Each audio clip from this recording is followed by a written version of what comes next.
So what I want us to do is to start becoming more conscious, start choosing things in a better way for ourselves, and start creating a life that's going to gear us to really take advantage of the opportunities that are going to show up for us in the years to come.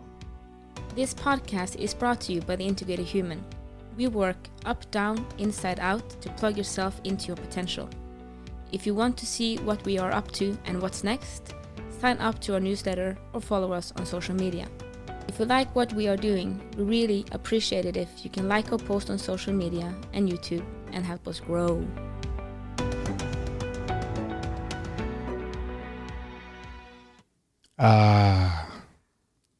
Welcome to the Big and Small Podcast.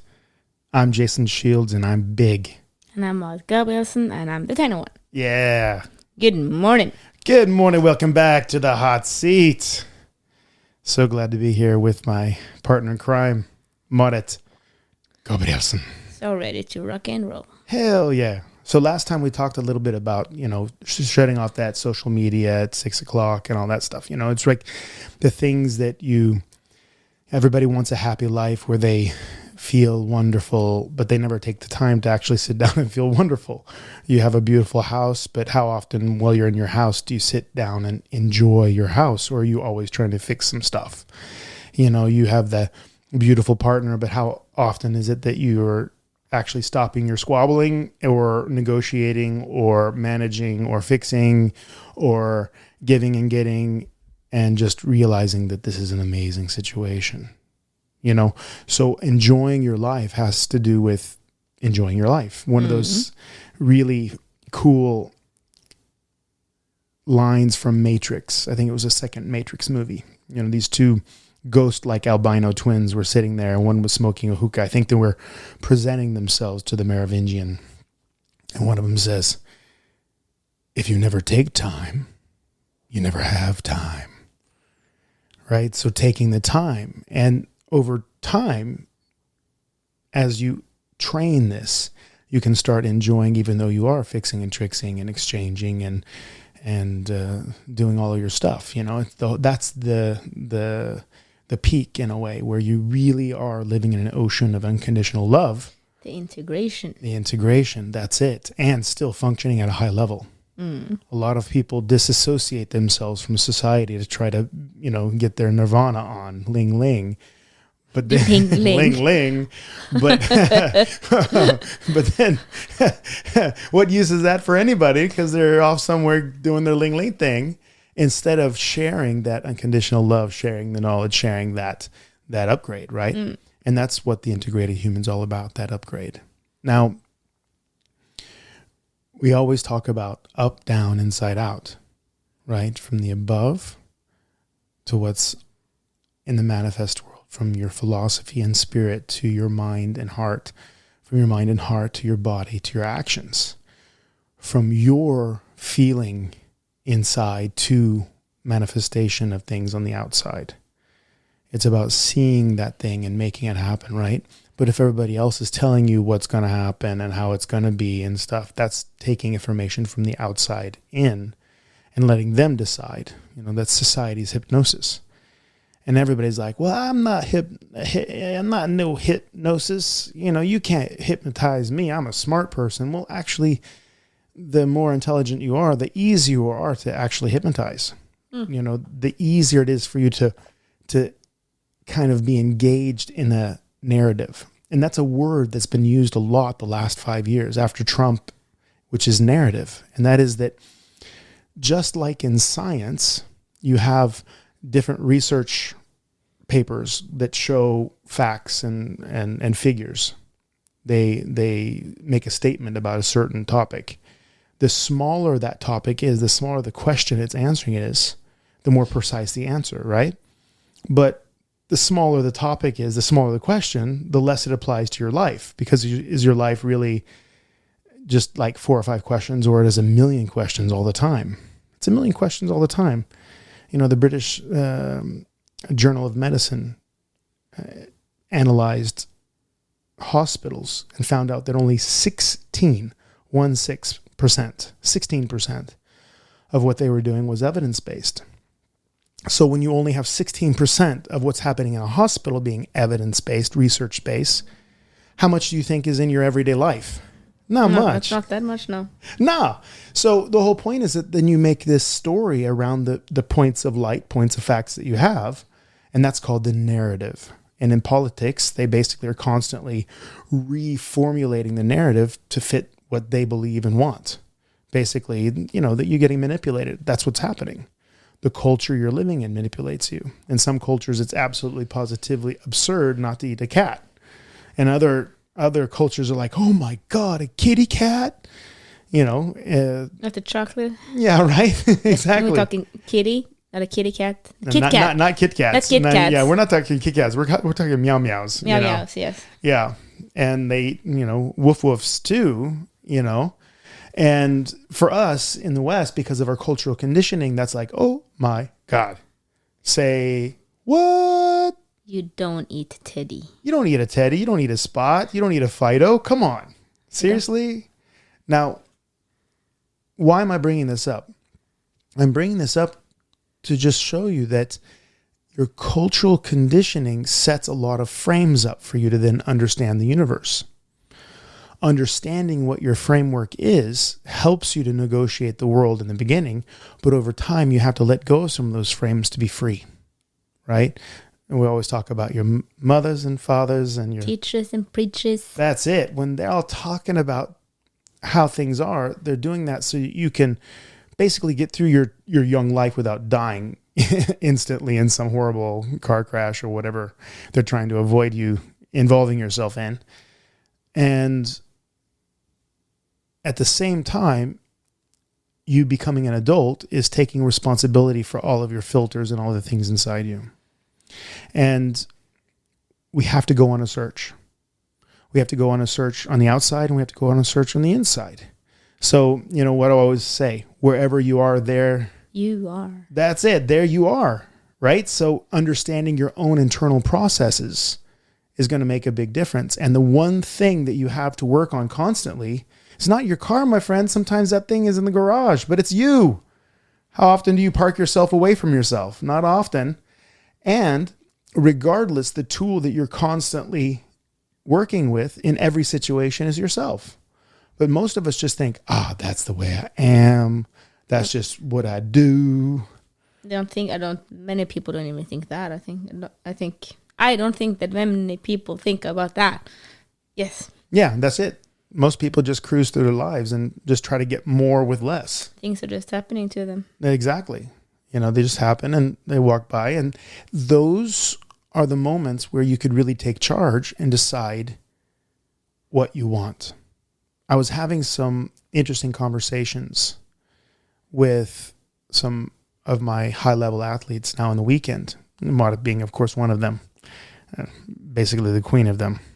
But we were talking about this old Zen saying, if a tree falls in the forest and there's nobody to hear it, does it make a sound? Right? And I used to think, well, that's freaking stupid. Of course it does, right? Yeah, of course it makes compression of the air, which if then experienced by an ear is sound, but it's just compression of the air until the ear hears it, right? And then you start to understand, once you research yourself and you research physics, is that things change based on the observer. So particles are either particles or they're waves, depending on what you yourself observe. There are these physics experiments that show that we actually affect quantum particles and the shape and form of electrons. And that's kind of freaky, right? You do actually have some kind of influence on your environment. Your environment responds to you, which goes back to the whole point is that you can't really pull yourself out of your environment. You are a product of your environment, and you are also producing your environment. So if you want to manifest a better life, then you have to be the person who should have that life, and it will automatically create itself around you. The problem is that process of becoming that often has to do with shedding your limiting beliefs, your limiting frames. Oh, I could never do that, or that's just not me. or that's not who I am. not who I am, right? I want more friends, but I can't be bothered to be nice to people. I want nice skin, but I can't wake up 5 minutes before to do a skin routine. Yeah, for example. I can't stop eating candy. Exactly. Yeah. Right. So that's the whole point. There's so many things that we do that we could just micromanage a little bit more and get anything we wanted. I think a lot of people here don't know what we want. Exactly. If you go onto the street and do a 5-question thing and you ask them the questions about what do they want? I want to have it good. Yeah, but what is good? Mm-hmm. I want to be happy. Yeah, but then what is happiness? Mm-hmm. Happiness for you and happiness for me is not necessarily the same thing. Exactly. And then what is happiness? And then we talked about last time or on one of the previous podcasts that if your happiness is determined by the outside situation, then at most you can be happy for 3 months. At most. Maximum. And that doesn't mean sometimes be happy about the thought of something, but you're not going to have an underlying happiness more than 3 months with that new car you bought, for example, that you just spent maybe 20 years of income. Basically, you're going to be paying that thing down for 20 years if it's a Ferrari or whatever, So then what is happiness? What do you want? Exactly. I want to get old and be happy and have kids. Yeah, but what does that entail? What is that? Yeah. So how can you then think yourself and manifest something better when you don't even have an idea of what better is for you? Exactly. And first understanding what is that makes you content, happy, positive, energetic, inspired, and then realize that those motivational videos, those inspirational videos don't necessarily change you. And once you've seen them 50,000 times or 100 times or 50 times or even 3 times, suddenly they don't have the same effect anymore, right? Because they don't give you that rise. And the concept that I'm talking about with my high-level athletes is that you have to be self-regulating. Self-regulating. That means that you decide how you're going to feel. But before you can decide how you want to feel, you have to you have to break the hooks off of, I get happy when I eat candy. I get happy when I see a movie. I get happy when I buy a new car. Because what if you don't have candy? What if you don't have the chance to buy a new car? What happens if you don't? I get happy when I go to the movies. Yeah, but maybe the movie's not available. COVID happened. You can't go to the movies for 2 years. Exactly. So it's like you have to be able to find that source inside you, and you have to know that that's possible. Gurdjieff always said that my Russian philosophical friend, he says, first thing to get out of prison, know that you are in prison, right? So if you are addicted, dependent on other things in order to find some contentment, and that includes your spouse, that includes your work.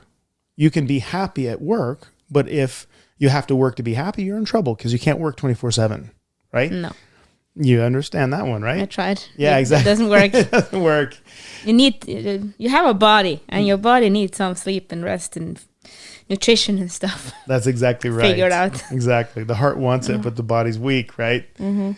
No matter how supercharged and strong you are. Still needs to sleep.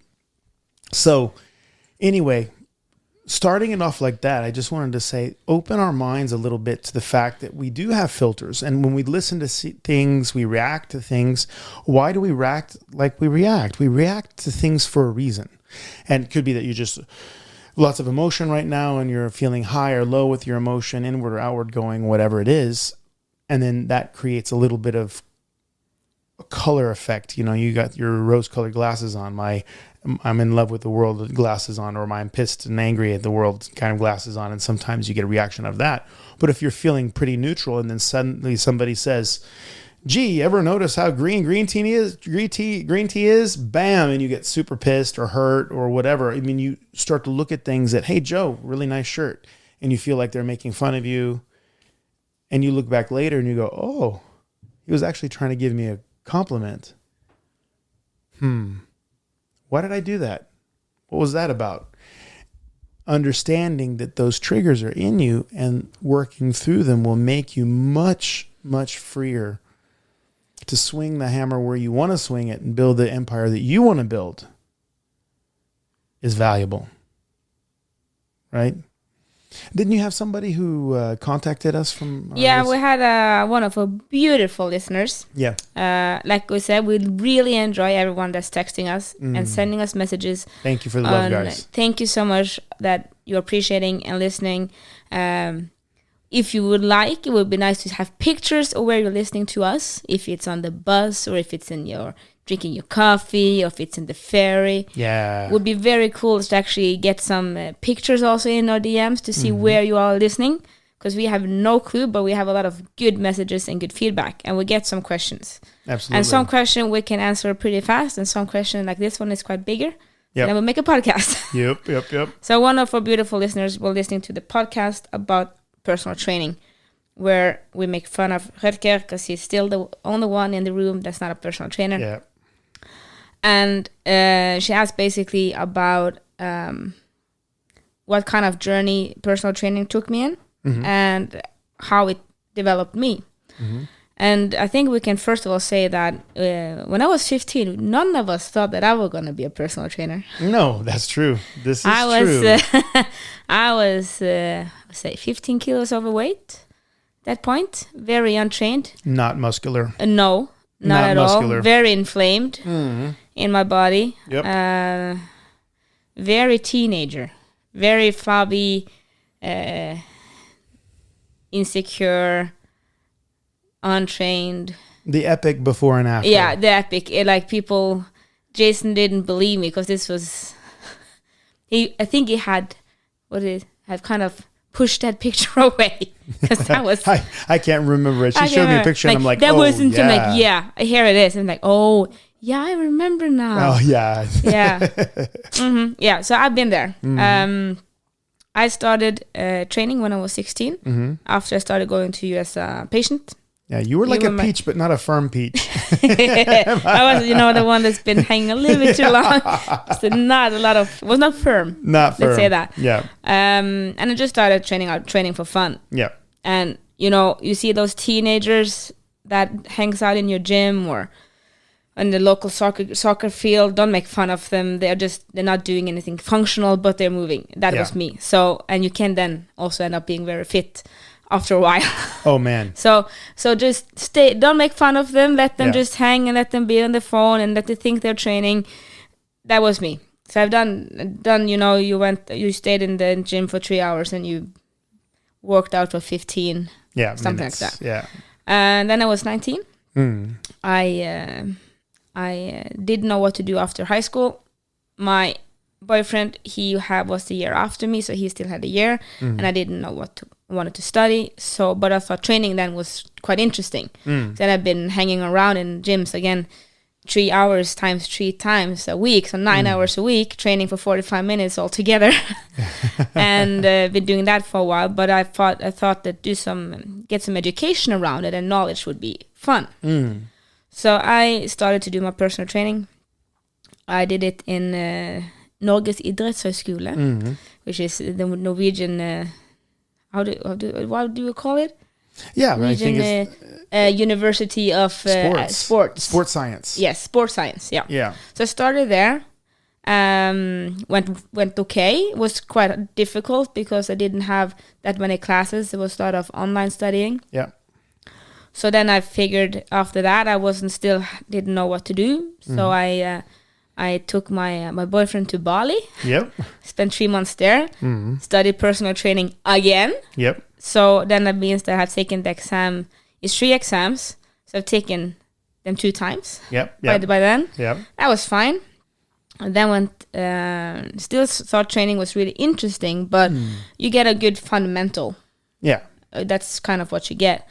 But when I were in Bali, I figured out that I was going to go to the military, the Norwegian Military Academy. So I took that road, and I spent 2 years there. And when I was there, one of the subjects we have to have exams in is training. Yes. So I took another exam in training. Mm.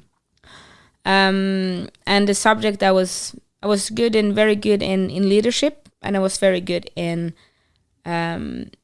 training to educate and to instruct. But at this time, again, I am now up in 7 exams and should kind of start to get a hang on that. Yeah, but just to set, you are an amazing instructor. Yeah, I'm good at instructing. Yeah, you're an amazing I'm instructor very in good at jiu-jitsu instructing. and everything. I mean, you're very solid. I think I'm good at making things easy. Well, I wouldn't say simple. easy. You're able to structure it in a way that it is almost impossible for people not to be able to follow you, and they always are able to do much more than they thought they could afterwards. It's really cool to watch. Well done. Thank you. Yeah, true. But what happened here was that because I still haven't used my education actually more than, okay, I know kind of what a squat is and what a deadlift is, and kind of how you can set up a training program, and that you have something that's called explosive training, and something that's called movement training, and something that's called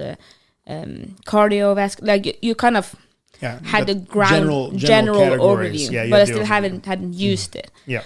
And one of these, one of my session with some of the students there,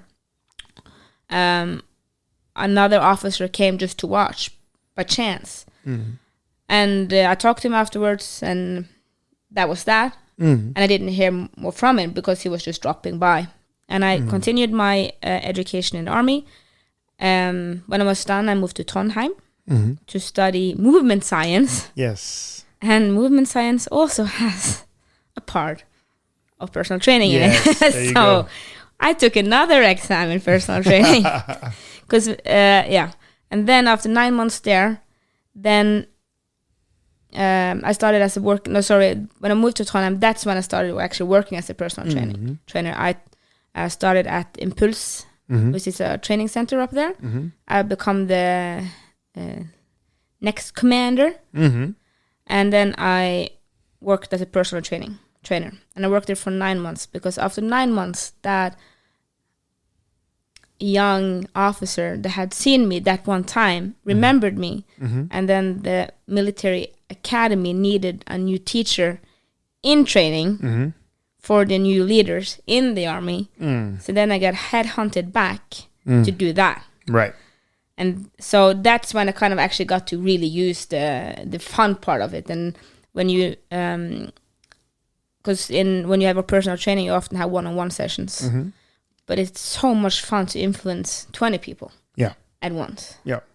So that's what I got the opportunity to do there. And I really, really appreciate that officer for remembering me and actually calling me on a Sunday to ask if I wanted the job. Yo, Marit, come and fix my life, he said. Yeah, well, that was interesting because they call on a Sunday, you kind of grog and they was just calling me on a Sunday. So I picked up, and then her name was Andrea Gjörtz, and she said like she had heard about me and that I was, she started asking me questions about my education and stuff.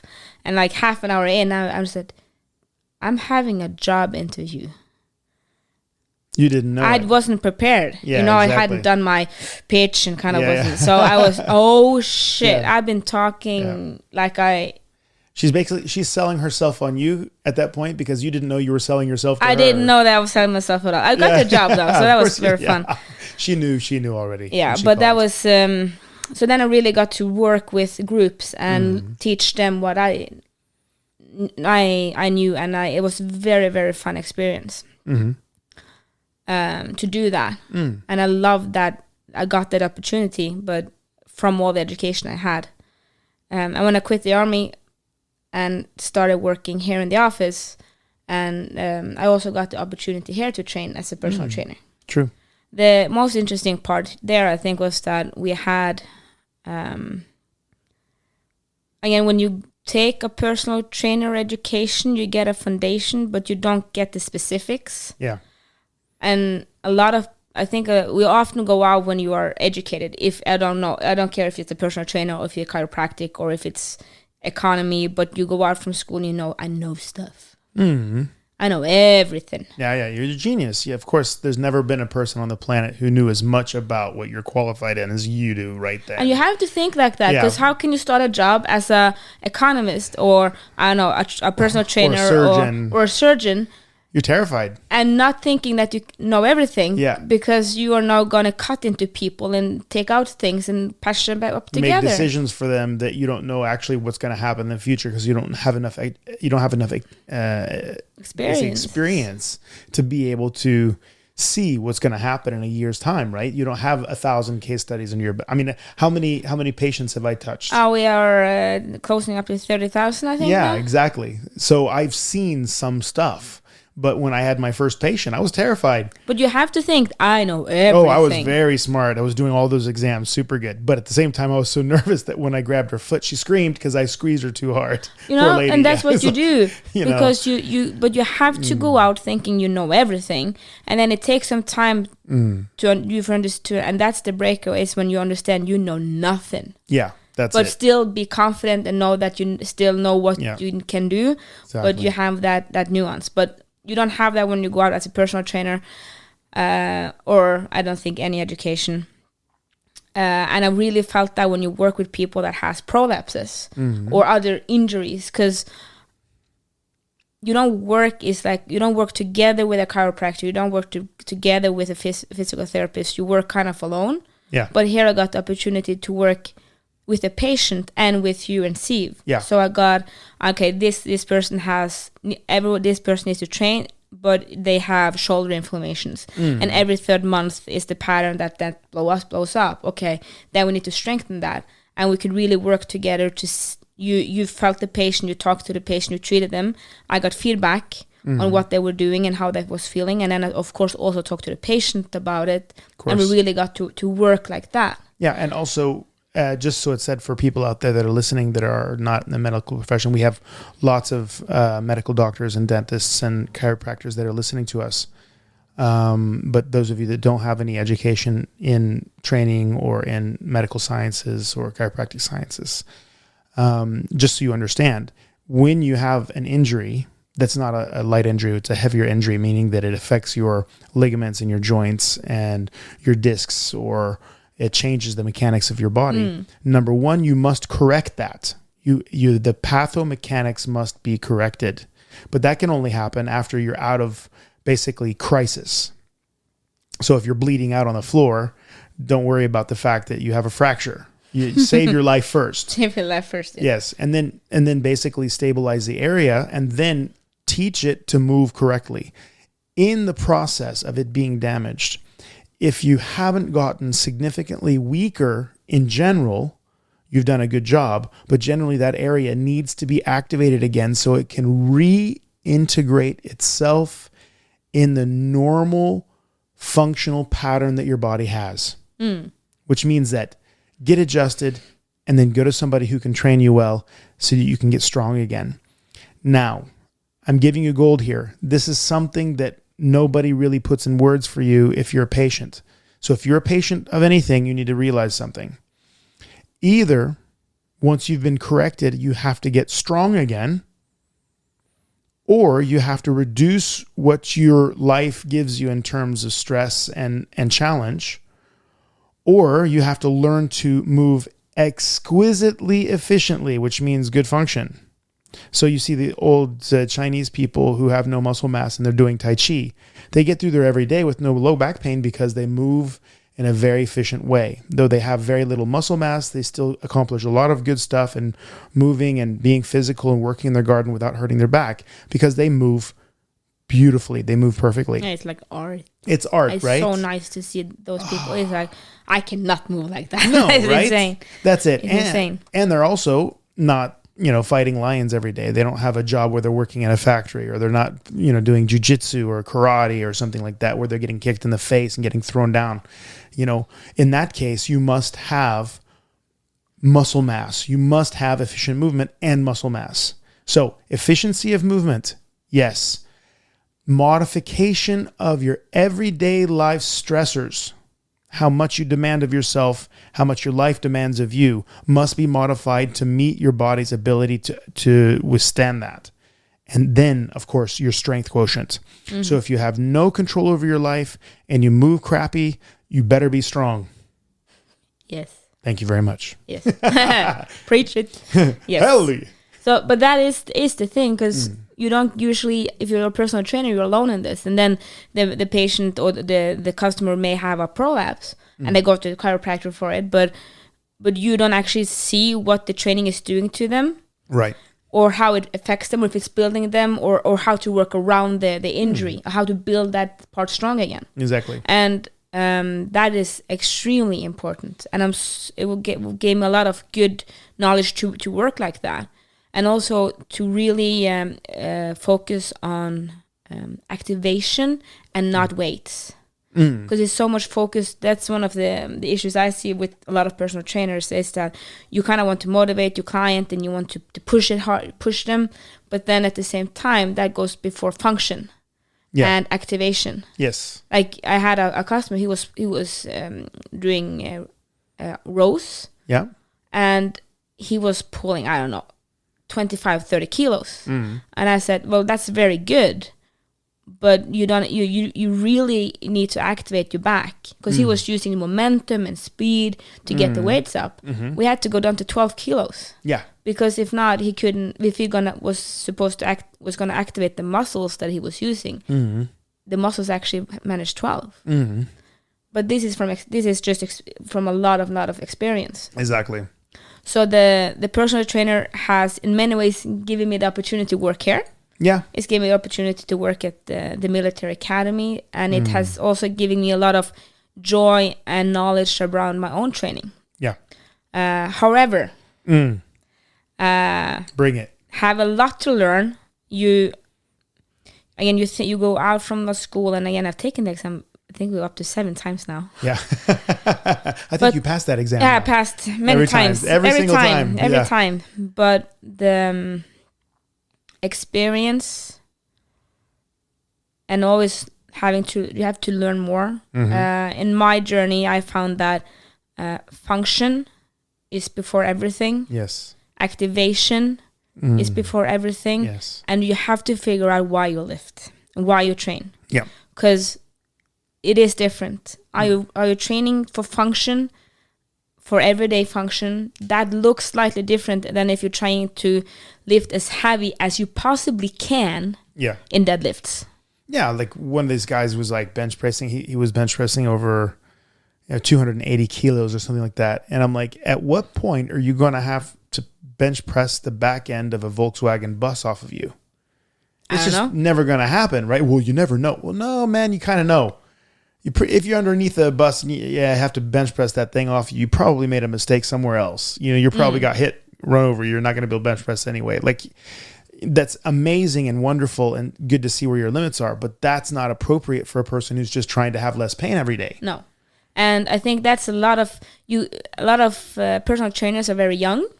25 around, like Christian, a good friend. Exactly, yeah. And then you get the issue is that you love most of the people that becomes personal trainers. They love training. Yes.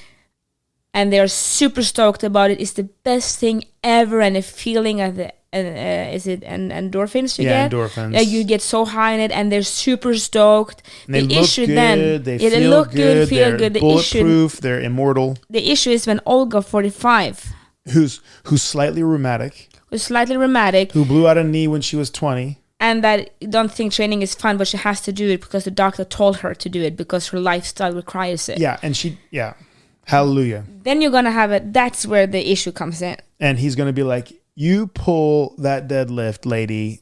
I'm so proud of you, but you're going to pull it. We did 40 last time. You're doing 50 today. Right, today. Yeah. And you don't necessarily learn enough to in school to actually know how to adapt to that. Yeah. And that's experience. Absolutely. And here's the thing. One of my dear friends in Australia, she is an absolutely positively fantastic medical doctor. She's one of my good friends, and she got inspired by some of the training that I was posting and some of the results that I got in jiu-jitsu, becoming a world champion there. And because she knew me when I was in college. And there I was playing lots of volleyball, and I was invited to try out for the national team there. So I've had a lot of sports experience.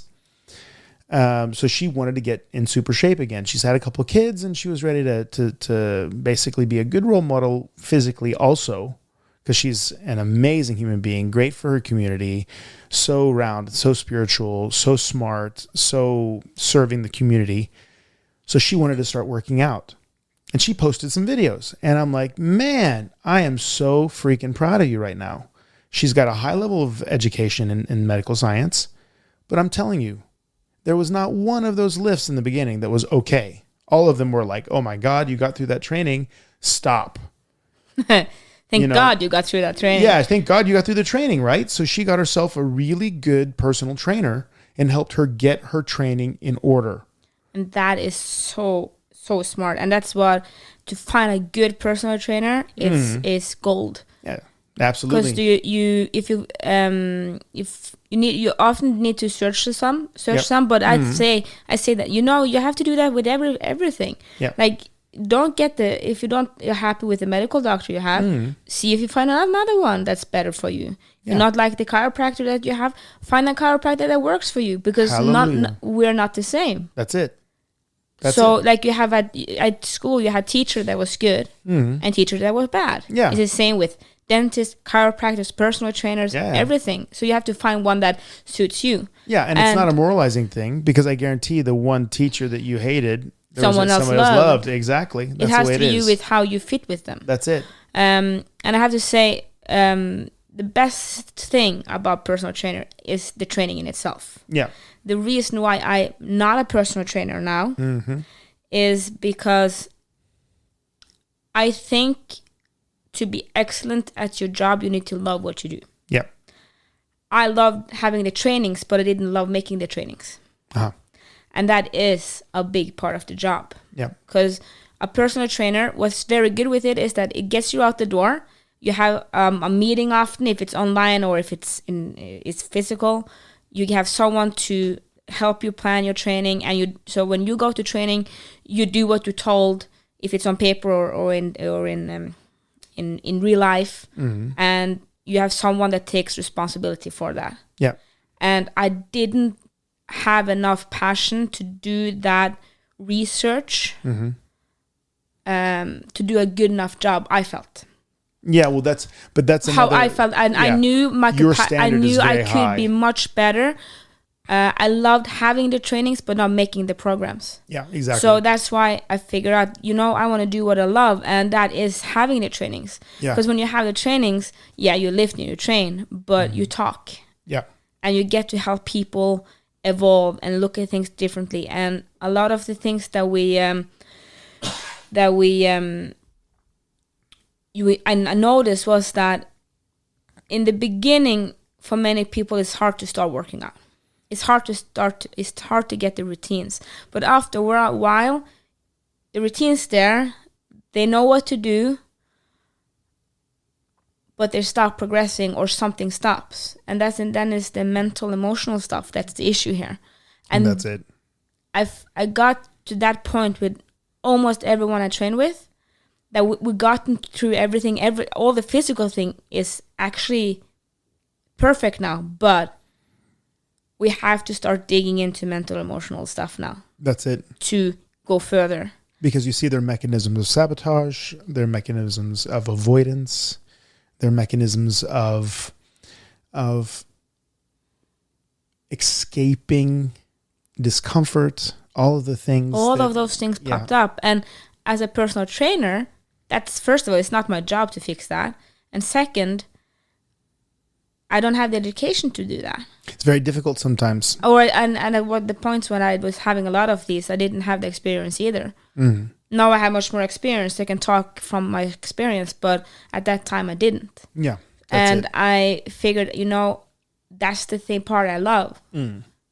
Is the talking part, the one helping them, the one to solve their puzzles. Yeah. So that's why we started Integrated Human, because then I can use my passion, and I know I can do this 100%. And I didn't feel I could do that as a personal trainer. The very good personal trainers out there that I see, they are the ones that they are always reading research. They are always trying to improve, and a lot of them are also reading a lot and educating them in mental, emotional health. And they are also, many of them I've seen has taken now studying psychology. Yeah.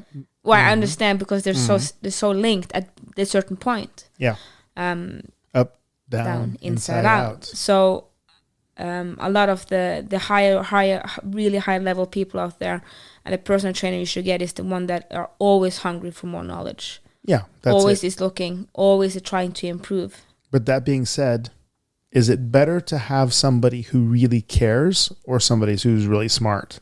Cares, because the person who cares will do what they have to figure the problem out. The person who's smart may or may not figure it out and may not be engaged enough to take it to the next level. They may not, I don't know the answer, done. But a person who cares will grind that thing out and find a person who is super smart to help them.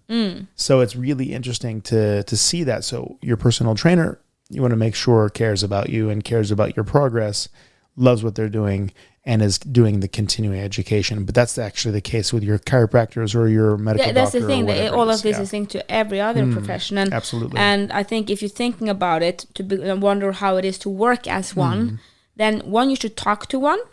And this is for all profession. We talked about this in one of the previous podcasts, that if you wonder how it is to work as a chiropractor, if you wonder how it is to work in TV, if you're wondering how it is to be a personal trainer, one, talk to one. And second, ask them if you can join them. Yeah. A day or 2 days, not an hour, because you need to. Because if you have an hour, you only see the sparkling parts. Yeah. You get the cherry on top. You get the if a person asks me to come with me and see how it is to be a personal trainer, I would choose the best client I had. Yeah. I would have the best sessions ever. I would plan it really good to show how cool my profession is.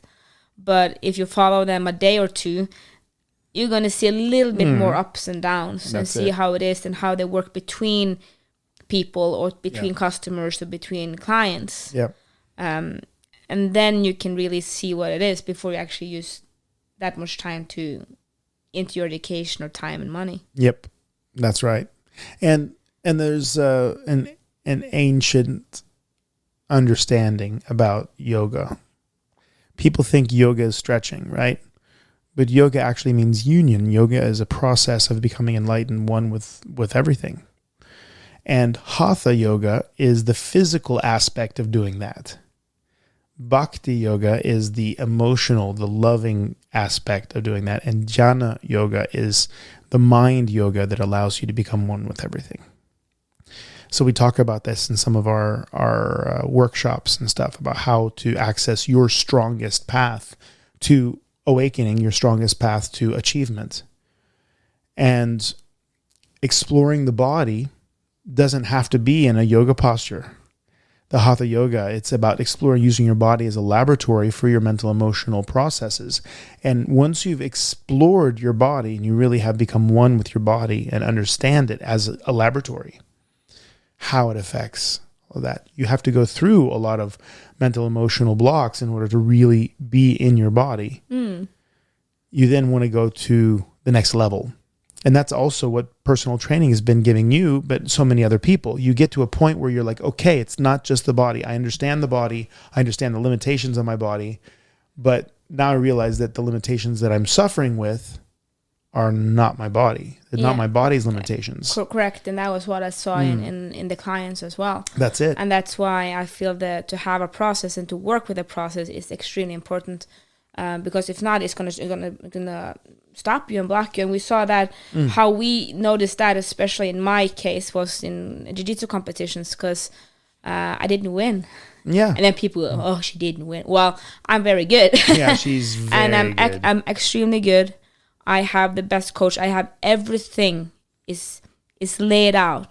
It can't be laid out better than we have it. True. But in competition, I would epically fail in things. You still did very, very well. You have a whole beam full of medals and golds and everything. But the take point that is, back a little bit. Yeah. I didn't epically fail, but at the same time, I did things in competition I never did in training.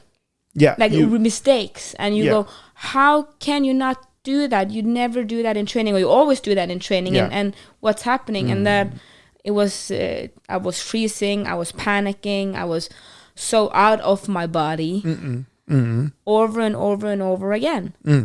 And that is what you see in bigger or less degrees with clients as well. Yeah, I remember one time, I just had to, this is one of my favorite stories of that kind, so you guys understand the difference. And if you think this is a story about Marit, I'm going to challenge you to look at your own life and figure out where you're doing this to yourself. Because this is everybody this week's does. homework. Yes. Now, she was in a epic battle with this lady, and it was super, super tight. They both had the same score, and it's just a short time left, and this girl had a hold of Marit's sleeve in her kimono, or her jiu-jitsu uniform. And man, I don't think you guys understand how powerful Marit is. I mean, she's if you think about powerlifters, she is as strong as she's qualified as an advanced powerlifter. She's not the best powerlifter in Norway, but she's so strong that she could actually compete in powerlifting, which is a completely different sport. Her physical preparation is epic for jiu-jitsu. It's eccellente. Excellent. Right. Yeah, right. It's on point. She doesn't need more of anything. Okay. So she is as physically fit or as strong as Helen Maroulis, the gold medal rower. Don't tell her. Don't tell her. But Marit's actually stronger her. for her body weight. They have the same body weight. Marit's stronger than she is. I don't want to wrestle her. Just so you understand. And she's an Olympic gold medalist in wrestling. And actually she became world champion this year in Oslo. In Oslo, which was pretty amazing. But go Helen. Go Helen. We love you. So anyway, this girl, this normal lady, has a hold of Marit's sleeve, and I know that every time I have a hold, she just rips my grip off. It's just like pow. It like literally pops. It's so brutal. And I'm explaining, like, look, and she's like, no, I wasn't stuck. And I'm like, yeah, you were stuck. Look at the video. She just hold of your hand, and your hand's completely dead. Why didn't you just rip that thing off and just throw her legs to the side and smash the crap out of her? And she's like, well, because she was so strong. And I'm like, seriously? She's like, yeah, but it's just you know, I said, well, when I grab you, you just pop it off like it's I don't know, like it's nothing. I can't hold your sleeve at all. She's, yeah, but it's you, you know. She's a 60-kilo girl, Jason. You don't understand how strong they are. Yeah, I don't understand how strong they are. I'm like, get out of town. You can pick that girl up with one hand and throw her across the whole stadium. You know, it's like, seriously. And we went upstairs, and I got the same position, and I held on as hard as I could, and she almost broke my fingers. She pulled her hand away, and my fingers like did one of those sonic booms. It popped like a jet going, you know, past the sound barrier. And I was like, damn. And then she realized, at that moment, it has nothing to do with my biceps here. Wow. Has nothing to do with my biceps. But you have to put yourself in the fire to figure that stuff out, guys. And that's the whole thing with combat sports or a high-level business, or putting yourself in an academic situation where you have to defend a thesis or whatever. You put yourself to the test, you stress test yourself to figure out where your limits are. And you have to do that sometimes. People who are just living in their comfort zone, I can tell you, your capacity is creeping in on you. It's getting smaller and smaller until you challenge yourself again. Because these are the things that make the difference between you living your best possible life and you just cruising around and suddenly waking up at 65 going, shit, that's what I got. Life wasn't fair. Right? So that was an amazing experience. No, it really puts the kind of the beam, the highlights on it, because you can really see the challenge you get. And I didn't know I had that many of them until I started competing. Yeah. But that is what I've been seeing in and again, it's easier to look at other people than yourself. So that's what I've been seeing in clients as well. Yeah. And I think that's something you kind of don't expect and when you start working as a personal trainer. Yeah. But that you're gonna see more and more when you start working as one, because it's just enthusiasm and pushing and breaking and making new patterns works to a certain step, and then then you actually have to start working on the inside Yep. to progress further. That's it. And the whole point is that if you go on Instagram, you go on YouTube, and you see people working out, and you see them pulling big weights, and you see how their back is just collapsing, and they're getting the weight up. So the point there was for them to lift as heavy as possible. But that doesn't necessarily mean that, well, it's not functional, and it has nothing to do with health. Yeah, and exactly. we should all train for health, because you have your, like we say, you can change your body. You cannot change your body. That's the point. You can change your wife, your car, your job. You can put plastic in your body. Yeah. You can enhance and decrease and cut and snip and whatever, but you cannot, your health is your health. Yeah, and you have to live with your body your whole life. You can change everything else, right? So that was a professor that brought that up with me. He said, remember, the only thing you have to live with your whole life is your body. So make sure that you treat it good. Nice. So do you want to become a personal trainer? Do you want to have a personal trainer? Or do you just want to start looking at your health so that you can figure out which one of your limitations is actually a physical limitation and what limitation is a mental emotional limitation in your life? Think about that one until next time. Yes. So remember, you matter. Unless you multiply yourself by the speed of light squared, and then your energy. But if you can't be energy, matter. Thank you for listening to our podcast. We hope you felt we added something to your day and hopefully your life. If you want to learn more, subscribe to our newsletter and find us at integrated-human.com. That is integrated-human.com. Integrated Human on YouTube and other social media platforms. Have a great day, and thank you again for listening. Love, light, and upgrade from us at the Integrated Human team.